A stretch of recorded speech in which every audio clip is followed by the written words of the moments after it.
Hey everyone, welcome to my YouTube চ্যানেলে সবাইকে স্বাগতম। তো বন্ধুরা, আশা করি তোমরা সবাই ভালো আছো, আমিও ভালো আছি। তো আজ আমি তোমাদের জন্য নিয়ে আসলাম ইউনিক একটা আজাইরা ভিডিও।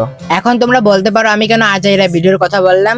অ্যাকচুয়ালি তোমরা দেখতে পারছো আমি কি সুন্দর ঢং করে গুড বয়ের মতন বই পড়তেছি, কিন্তু আসলে বই না, এটা জাস্ট আমি ভিডিও করার জন্য একটা তোমাদের ক্রু দেখাচ্ছি। এখানে আসলে পড়া তো দূরের কথা, জাস্ট একটু হাত দিয়ে বোলাই বোলাই যাচ্ছি আর সুন্দর করে ভিডিওর ক্লিপগুলো নিচ্ছি।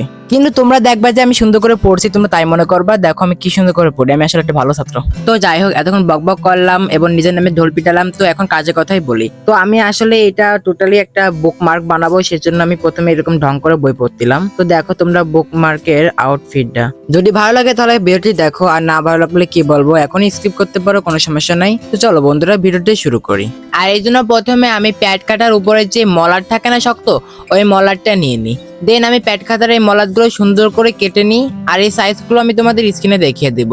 প্রথমে আমি ভেবেছিলাম যে আমি এটা লম্বায় রাখবো, তারপরে চিন্তা করলাম যে একটু ইউনিক ডিজাইন যেহেতু দেবো, তো একটু গর্জিয়াস লুকই দিই। এই জন্য আমি প্রথমে পেন্সিল দিয়ে দেন এটাকে আমি ডিজাইন করে নিই, তারপরে আমি কেচি দিয়ে কেটে নিই। আর এইভাবে আমি সবগুলোই কেটে নিই, সবগুলো বলতে আমি চারটা যে লেয়ার বানিয়েছিলাম সেই চারটাই কেটে নিই। আর তারপর আমি একটার উপর একটা রেখে সেট করার জন্য চেষ্টা করি। দেন এরপর আমি আঠা লাগিয়ে অফ ক্যামেরায় সেট করছি, মানে ই করে নিই, অ্যাডজাস্ট করে নিই। তো যাই হোক, একটা না কথা বললে আসলে কথা বাধা দেবে, এটাই স্বাভাবিক। দেন আমি এরপর একটি পেপার নিই, আর এটা হলো আর্ট পেপার। তার উপরে আমি একটি প্রজাপতি এঁকে নিব। আর তোমরা দেখো মনোযোগ দিয়ে যে কিভাবে আমি প্রজাপতিগুলো আঁকি। এখানে তোমরা স্কিপ করো না, কারণ কি এখানে আমি কিছু ভিডিও কেটে দিই, তো এই কারণে তোমরা স্কিপ করলে কিছুই বুঝতে পারবা না, কোনটা আগা কোনটা মাথা কিছুই বুঝবে। আরে ভাই, বয়স দেওয়ার সময় আমার পাশে আম্মু এসে ব্যাক করছিল, তাই আমি মাঝখান থেকে বয়সটা কেটে দিই। তো যাই হোক, তোমাদের যা বলতেছিলাম, তোমরা ভিডিওটি স্কিপ করো না, সামনে যে স্কিপ করো কোনো সমস্যা নেই, তবে এই পর্যায়টা একটু খুব ভালো করে দেখো, নাহলে বুঝতে পারবে না যে কিভাবে আমি এগুলো আঁকাইছি। দেখলেই তো আমি স্কিপ করে দিলাম। তারপর আমি যে হলুদ কালারের যে রংটি, কালার পেপার বলতেছি, কি বলো, মাথাটাই আওলাই গেছে পুরো। ওই মার্কার পেন দিয়ে আমি কালার করে নিই বাটারফ্লাইয়ের উপরে, আমি একটা কালার এখানে ইউজ করেছি। আর এরপরে আমি একটি শিউলি ফুল আঁকি, জানি না শিউলি ফুলের মতন হয়েছে কিনা, তবে আমি রং করার চেষ্টা করবো শিউলি ফুলের মতন। দেন এর পাশে আমি একটি পাতা এঁকে নিই, আর এগুলো দিয়ে আমি একটি স্টিকার বানাবো, একটা না অনেকগুলো স্টিকার বানাবো। আর পাতার ভিতরে এভাবে করে দাগ দিয়ে দেবে, তাহলে দেখতে আরো সুন্দর লাগবে। দেন এরপরে আমি আমার নষ্ট কালারটি নিয়ে নিই, নষ্ট কালার বলতে ওই কালারটা প্রায় শেষ হয়ে গেছিল। তারপর সেই লাল রংটি করার পর হলুদ রংটি করে দিই, মানে শিলো ফুলে। আর এরপর আমি পাতায় রং করে, আর এখানে আমি ডমসের কালার গুলো ইউজ করেছি। তো আমি প্রথমে ডার্ক যে সবুজ সেটা দিই, পাতার যে আপনার বোটা বলেন ওই বোটায়, আর যে পাতার অংশে ওখানে আমি হালকা সবুজ রংটি করি। আর এরপর আমি কেচি দিয়ে কেটে নিই সম্পূর্ণগুলা।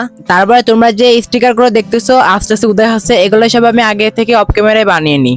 দেন আমি এগুলো সেট করার জন্য প্রথমে আমি এই কাগজটি নিয়ে নিই, আর আমি প্রথমে ভেবেছিলাম যে এটা টেপ দিয়ে আপনার অ্যাডজাস্ট করবো, কিন্তু আমার কাছে যখন টেপটা ছিল না, মানে ওটা ফুরাই গেছে একদম, এমন সময় ফুরাইছে যে সময় আমার কাজে লাগবে। আর যেহেতু রাত ছিল, আমি এই জন্য দোকানে যাইনি। তো এই জন্য আমার বোর্ডে ক্লিপ যে বোর্ড আছে না, আমরা পরীক্ষা দিই, ওই বোর্ডের উপরে যে একটা স্টিকার থাকে না, মানে প্লাস্টিক টাইপের পলিথিন, ওটা ইউজ করি। ওটার উপরে এটা আমি মানে আঠা দিয়ে লাগিয়ে নিই। দেন তারপর আমি আমার স্টিকার গুলো সেট করে নিই, আর তারপর আমি কেটে নিই। আর এরপর আমি আর একটা যে লেয়ারটি বানিয়েছিলাম সেই লেয়ারটি সুন্দর করে আঠা দিয়ে বসিয়ে দিই।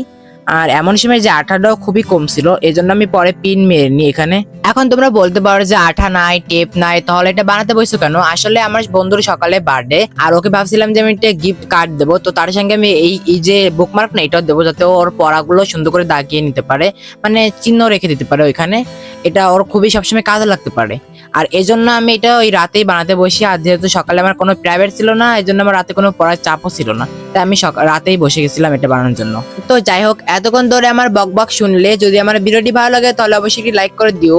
আর যদি আমার বকবক করা ভিডিও তোমরা আরো দেখতে চাও, তাহলে অবশ্যই চ্যানেলটিকে একটি সাবস্ক্রাইব করে দিও, যদি মনে চায়। আর মনে না চাইলে না দিবে, কোনো সমস্যা নাই।